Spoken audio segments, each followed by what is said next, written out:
CBN Universidade.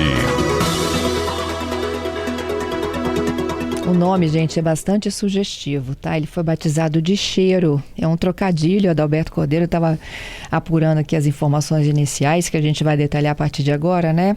É um projeto que envolve pesquisadores da UFES. Eles estão fazendo um treinamento de cães domésticos de médio e grande portes. Eles têm que ser brincalhões. Exatamente, Fernanda. Eles têm que ser ativos, brincalhões, gostarem ali de se movimentarem bem e vão estar participando dessa pesquisa aí com recrutadores da Universidade Federal do Espírito Santo. E esses cães, Fernando, o objetivo é que eles possam auxiliar na identificação de doenças. E é sobre esse assunto que a gente vai tratar agora no CBN Vitória. Isso, o nosso convidado de agora é o professor Carlos Greff. Ele é professor do Departamento de Patologia da UFES. Ei, professor, seja bem-vindo, bom dia. Bom dia, bom dia. Me conta um pouquinho mais essa proposta. Vocês, inclusive, estão recrutando esses animaizinhos?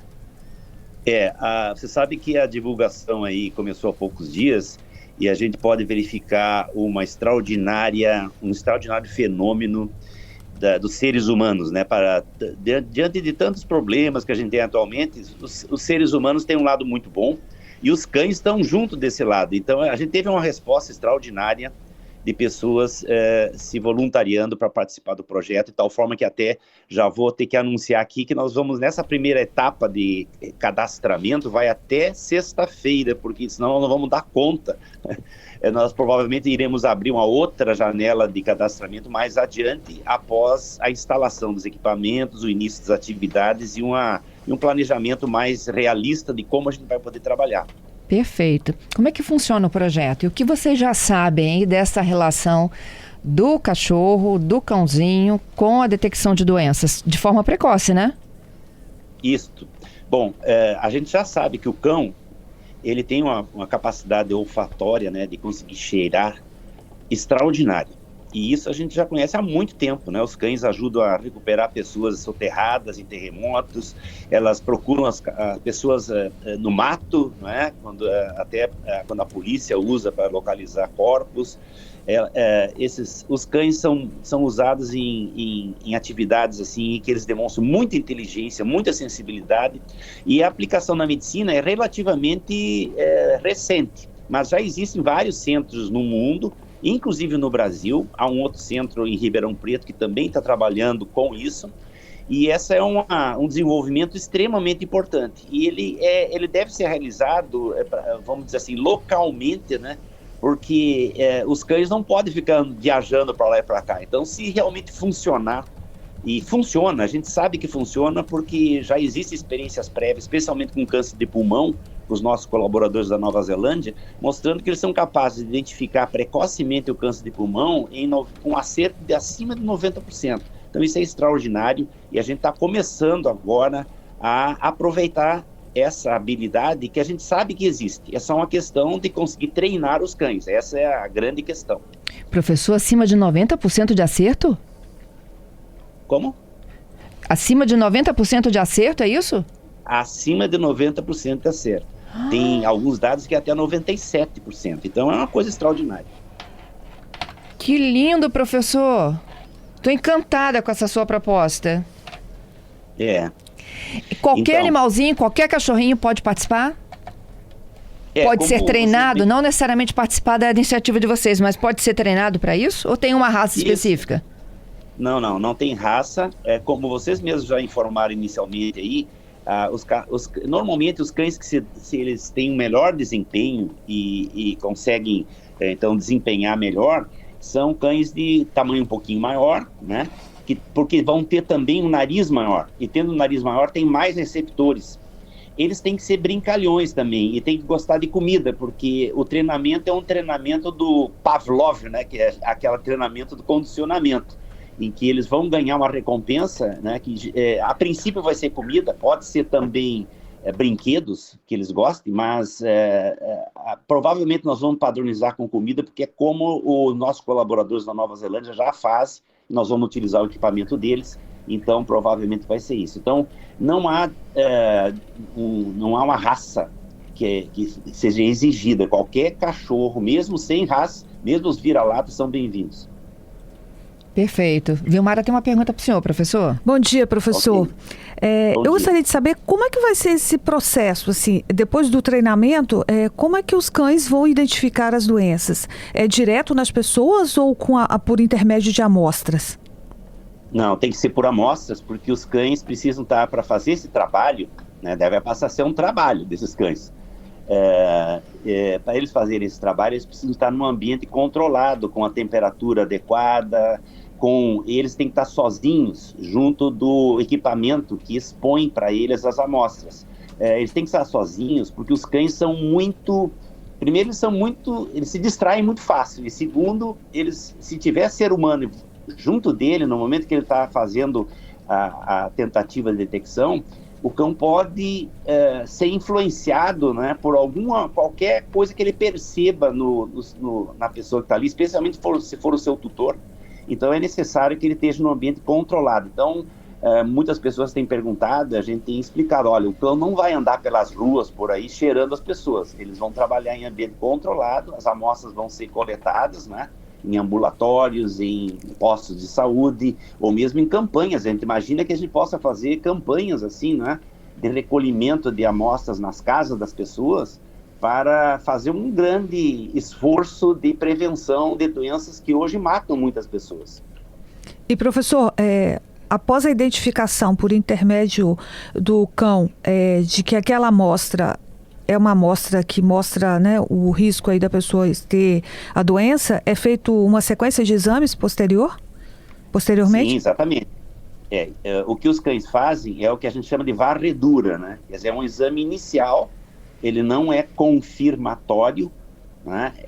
A impressão que o cão tem, a gente precisa confirmar depois. Isso vai depender de que tipo de doença é. Por exemplo, entre os cânceres, né? Um detalhe importante que pelo menos por enquanto, é de que cada cão precisa ser treinado para uma doença. Não é muito recomendável, enquanto a gente não tem o melhor conhecimento, querer treinar um cão para várias doenças, né? Inclusive porque daí fica difícil de você saber o que ele, né, dá um trabalho maior para confirmar o que é.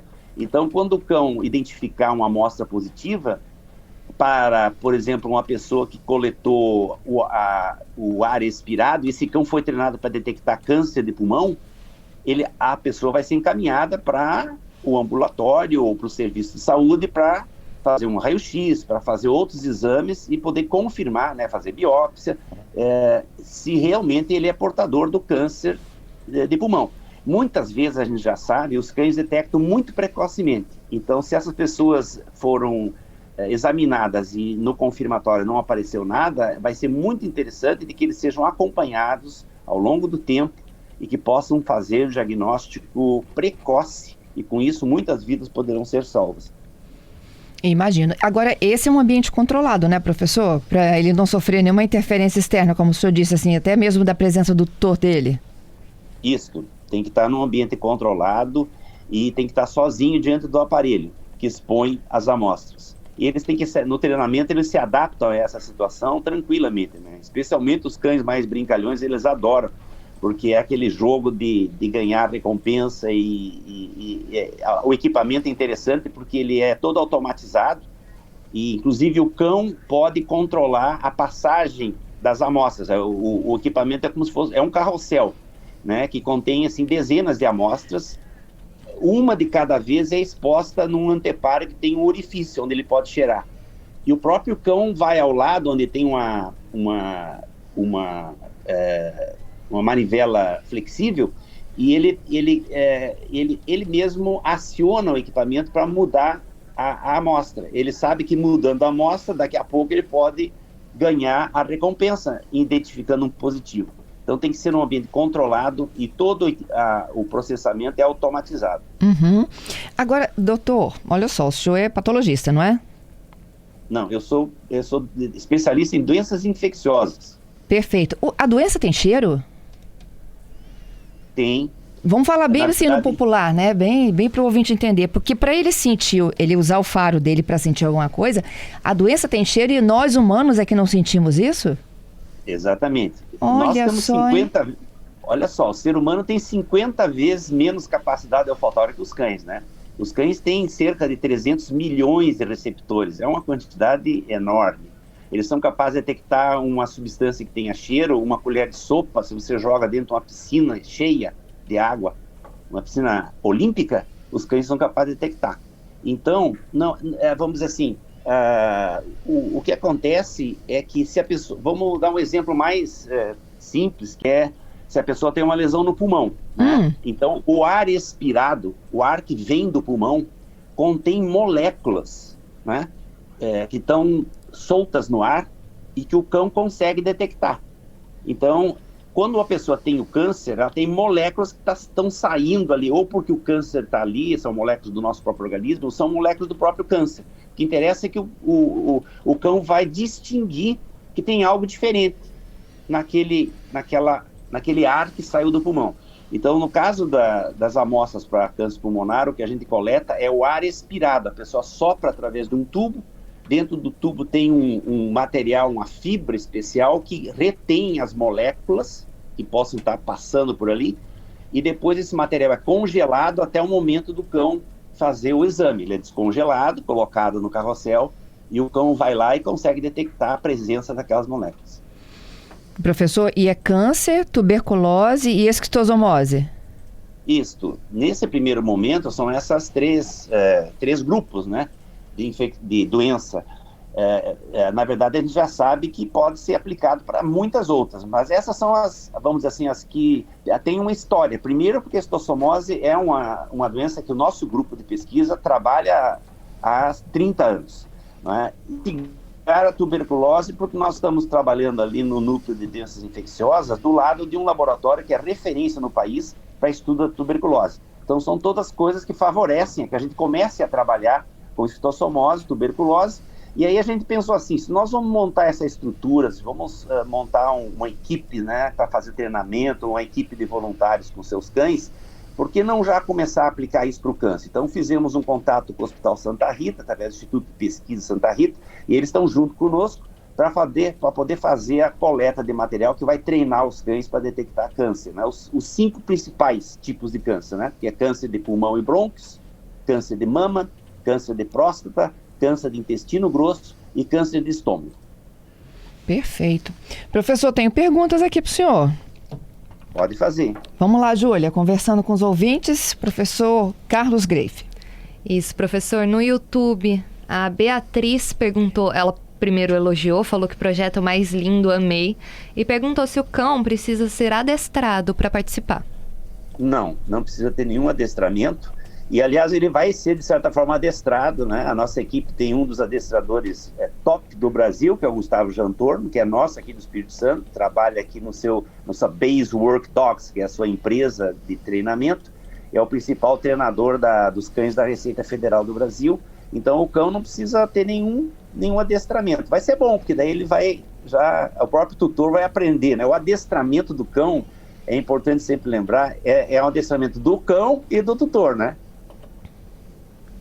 Perfeito. A Gilcineia está perguntando aqui se o treinamento seria semelhante ao dos cães militares, se o cão em algum momento será exposto ao cheiro da doença para aí ele passar a identificar. Esse veterinário já treina, né, os cães da Receita? Isso. O Jantorno, né? Lá na Receita Federal eles fazem exatamente isso, né? Os cães aprendem a localizar drogas ilícitas, né? Aprenda a localizar dinheiro, né? Se o sujeito está carregando uma mala de dinheiro, ultimamente tem acontecido seguido esses problemas aí. E então, várias outras elementos os cães podem ser treinados para detectar. E é realmente isso. Os cães são expostos como eu estava explicando antes com relação ao câncer de pulmão, né? Expostos a amostras, né? E eles vão aprender, né? Vão aprender que quando eles identificam amostras que vêm de alguém que tem a doença, eles ganham recompensa. Então isso cria essa resposta automática do cão. O cão automaticamente responde quando ele detecta. O que é essa amostra, professor? É urina? Bom, urina é uma amostra que vai servir para várias situações. Inclusive, a urina está sendo testada já em relação à esquistossomose. Nós vamos testar para tuberculose também. Mas, por exemplo, tuberculose, além da urina, a gente pode testar o ar expirado, né? Porque a pessoa geralmente que tem tuberculose, geralmente tem lesão no pulmão. Então, de novo, o ar que sai do pulmão pode conter indícios, né, de que tem a doença. Nos cânceres é a mesma coisa. Então, o câncer de pulmão, o ar expirado pode ser utilizado, mas nós vamos testar em todas essas situações também a urina. Por que a urina? Porque a urina traz substâncias que também, quer dizer, quando a pessoa tem uma doença no pulmão, ou no estômago, ou no intestino grosso, alguma coisa pode sair na urina, né? Porque na urina sai tudo aquilo que é metabolizado, que é catabolizado, e pode ser algo que indique a presença da doença. E a gente já tem evidências que isso acontece. Então é dessa forma que vai acontecer. Professor, para finalizar, os cães que vão passar pelo treinamento, né? E como é que é a disponibilidade deles? E o senhor lembrou que está disponível aí para recrutamento até sexta agora. Isso. Você falou o que você quis dizer com disponibilidade? Esses animaizinhos, eles têm que ser levados até o Hospital das Clínicas? Isso aí vai ser daí acertado, tanto o horário que a pessoa vai os treinamentos geralmente duram de 1 a 2 horas, né? E se pensa de que tenha que fazer 2, no máximo 3 vezes por semana. E então os horários vão ser combinados de acordo com a disponibilidade do tutor, né? Ou da família tutora, alguém que possa acompanhar, que isso é muito importante, é estimulado que alguém da família vá junto para o cão se sentir bem, né? E se sentir confortável. E a pessoa também poder acompanhar o que está sendo feito. E isso vai ser tudo feito de acordo com a disponibilidade das pessoas, né? De segunda a sexta, né? Provavelmente a gente possa até, algumas pessoas aqui estão muito entusiasmadas em participar, mas só pode no sábado. Então pode ser, nós precisamos ver ainda se vai ser possível fazer uma sessão de treinamento no sábado, porque as pessoas daí que não podem no meio da semana. Tá certo. Nossa, professor, parabéns aí pela sua iniciativa, viu? Que o senhor Obrigado. tenha excelentes resultados. Para todos nós. Bom trabalho aí na universidade. Um abraço, bom trabalho para vocês.